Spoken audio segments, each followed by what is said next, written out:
राघवचे जेव्हा आम्ही पहिल्यांदा केस कापले होते तेव्हा त्यांनी सलूनमध्ये एवढा गोंधळ घातला होता की बासच. ते एका अर्धवट सोडून यायचं केलं होतं त्यांनी. आणि आजही सेम असंच केलं. छान एखादा हेअरकट करावा म्हणून आम्ही घेऊन गेलो खरं, पण त्याने रडून रडून एवढे हाल केले. पण न्यू हेअर लुक खूपच गोड दिसतोय त्याचा. संजू मामांनी त्याच्यासाठी या 2 गन आणल्यात. बबल गन आमची फेवरेट झाली आहे त्यातली, त्यामुळे सकाळचं रडणं विसरून छान खेळायला लागला आणि ते बबल्स बघून त्याला खूपच मज्जा येत होती.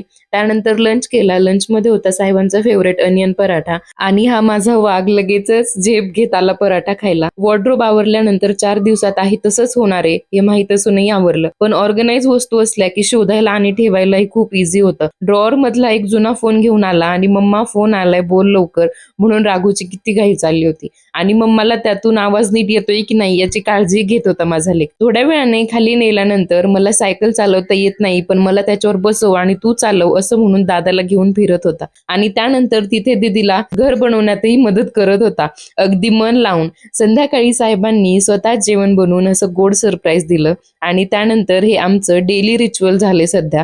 पप्पांना अंथरूण टाकण्यात मदत करणं आणि स्वतःची ब्लँकेट घेऊन आपल्या जागेवर येऊन झोपणं. आई वडील झाल्यावरच आपल्या मुलांच्या छोट्या छोट्या गोष्टींचं सुद्धा किती कौतुक असतं हे समजते. तर आजचा मिनी व्लॉग इथेच थांबूयात. कसा वाटलाय सांगायला अजिबात विसरू नका. तर भेटूयात पुढच्या मिनी व्लॉग मध्ये. तोपर्यंत बाय.